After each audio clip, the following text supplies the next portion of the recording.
So simulan natin dito mga idol, gigil na gigil ang mga follow dito ni Alyssa Valdez mga idol, talagang may din at may hataw.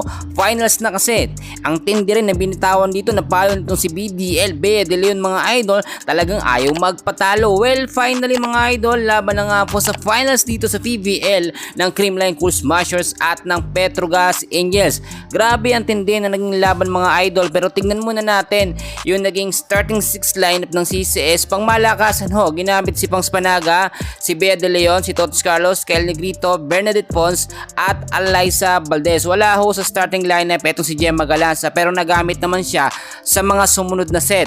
So nakita natin mga kaibigan dito ay talagang sobrang nahirapan po, no? So opening pa lamang ng set ang Creamline Cool Smashers. Talagang ang lakas ng floor defense po at tira mga palo spikes ng Petrogas Angels. Hindi ho yan madepensahan ng Creamline Cool Smashers, no? Bukod ho kasi na nandyan itong si Brooke Bansikel at si MJ Phillips, no? Talagang malakas yung dalawang player na yan. Ang sinasabi ng iba, import nga po, no? Pero pinayagan dito sa PBL. Talo po sa set 1 ng CCS, score na 17-25. Pagdating ng set mga kaibigan, consistent po ang play ng Petrogas at nananatili ang kanilang malakas na ofensa at depensa. Patuloy ho na pinahirapan ng Petrogas ang Creamline dito sa set 2 sa score ho na 20-25. Pero mga idol, nakita naman natin pagdating ng set 3 at sa set 4 mga kaibigan, dito talaga nagkaroon ng very intense and crucial na game.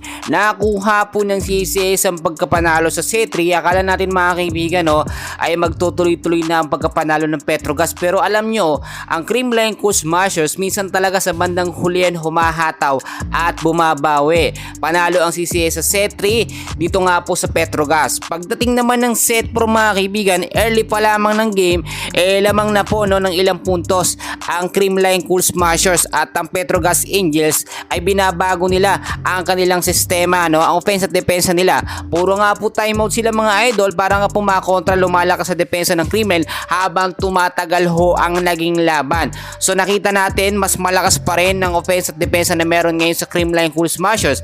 Sadyang kinukulang lamang si Coach Sherry Meneses sa rotasyon po sa mga player.